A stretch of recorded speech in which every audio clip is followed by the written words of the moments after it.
Welcome everyone. This is your host Abraham L. Jaguar, a professional game master.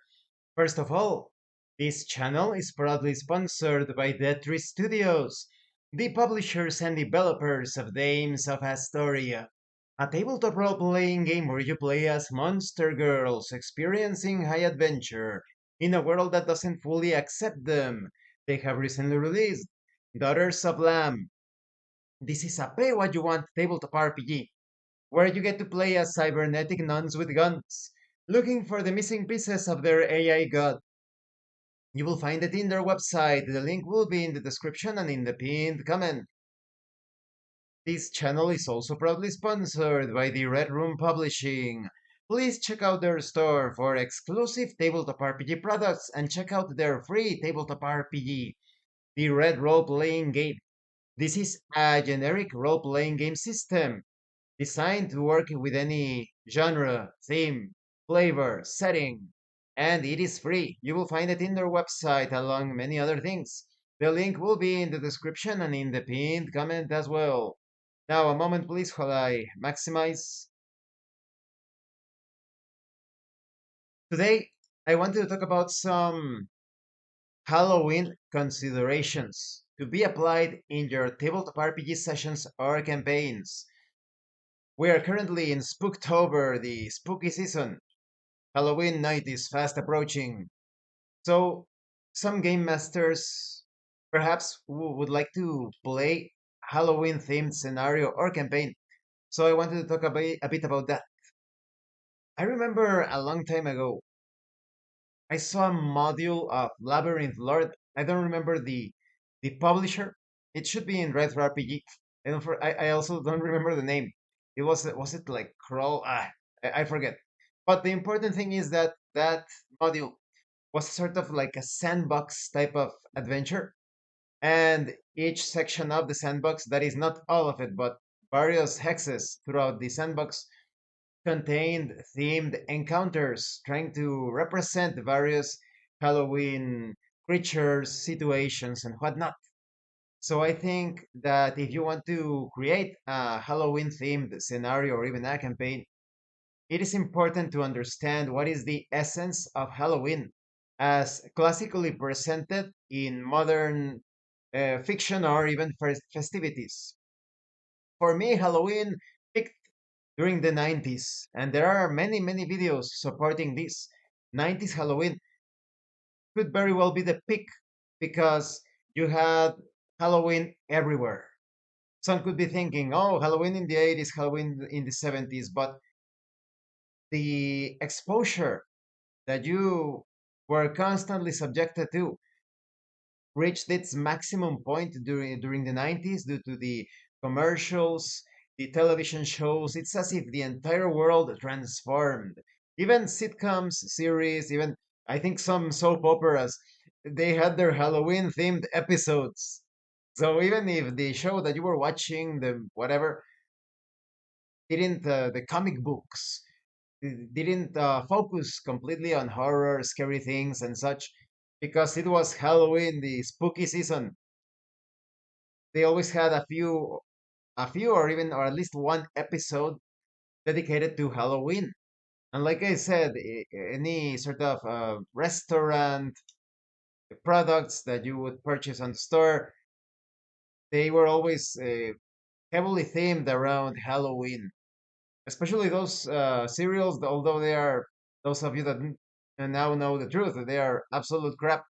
But like Count Chocula and all of that science fiction YouTube, um, despite the cereals being quite toxic science fiction, um, it was very cool that they had those characters, that ambience. I would have loved it if various food companies would be able to produce some healthy and nice treats without all of the crap that they put in there and decorated with Halloween themes. It would be amazing. But going back to the point of tabletop RPGs, just like the 90s were constantly being permeated, flooded with Halloween elements, the tabletop RPG session or campaign should also feature that. Halloween is mostly characterized by quest.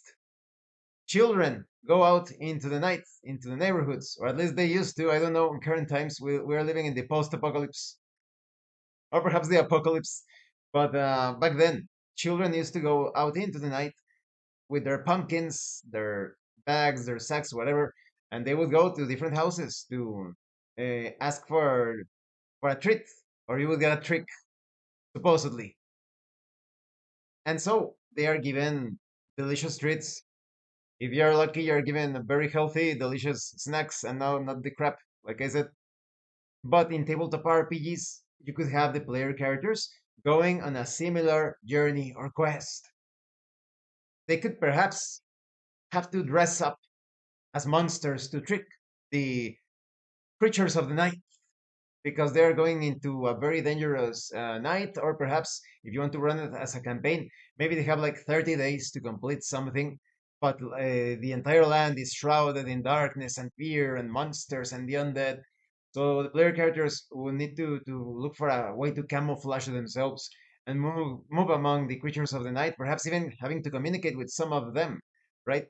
And they could perhaps transport some sort of vessel to serve as the pumpkins, perhaps pumpkin shaped vessels to acquire various things, various objects of importance instead of the candy, the sweets.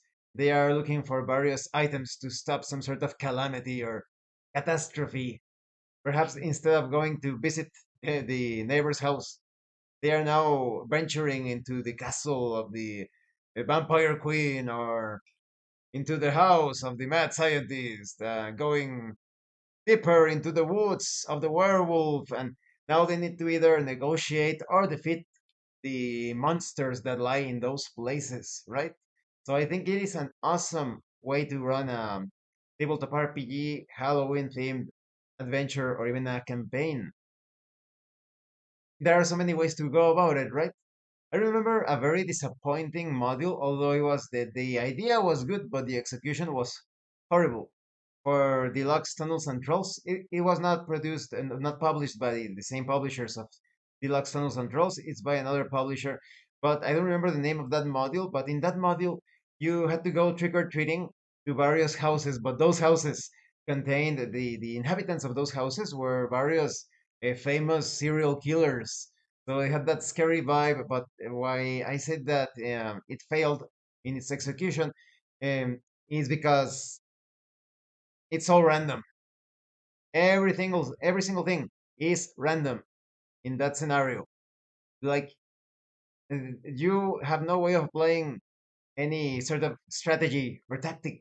And in deluxe internals and trolls modules, from deluxe tunnels and trolls to the older, well, from the older modules to the newer modules, you always have a way to make choices, right? You choose your own adventure in that style. But in this case, it was all random. But the concept of going trick or treating to the houses of various dangerous individuals, that also it could serve as an idea for adventure, right? Whatever the case, I think no matter the tabletop RPG that you are playing, even if it's like a little dangerous, gritty sword and sorcery type of situation where you have to fight the creatures of the night, or lighthearted, somewhat peaceful RPG where you are just like dealing with spooks that are not dangerous, like, oh, I am the ghost of who knows what, and I am sad because I never got to deliver a flower to the grave of my loved one, and now you need to help the ghost, right? No matter how you handle the situation, I think it is necessary to apply some sort of Halloween magic. It has to feel like a spooky, very, very spooky fairy tale and a quest, like I said. I think that is a central concept of the Halloween adventure because as kids, our imagination is so untamed, so unbridled. When you go out into the night with your friends, you're almost like imagining that you're going to encounter, at least in my case, it happened that I was imagining, oh, we're going out into the night when I was a kid to get some Halloween or Dia de Muertos here in Mexico. And perhaps we will find some spooky things, some magical and mysterious and scary things while we are still safe, right? Because that's you never consider that when you are young, the many dangers. And so, but now in tabletop RPGs, because tabletop RPGs are completely safe, unlike some people would like to have you believe, you can have all sorts of dangerous adventures with the Halloween theme at the front. So thank you for watching this video. I hope you found it informative and entertaining. Definitely let me know your experiences when playing tabletop RPGs during the spooky season or even Halloween night. I would love to hear about your ideas, your funny or scary situations concerning that. And thank you so much to those of you that are going the extra mile to support the channel. Anyone else wishes to further support the channel, consider joining as a member using the super thanks button. Like, subscribe, take a look at the information in the description and in the pinned comment. This has been your host, Abraham L. Jaguar, a professional game master, and remember, in tabletop role-playing games, you are not telling stories about your characters. You are experiencing the game world as your characters. Once again, thank you and see you later.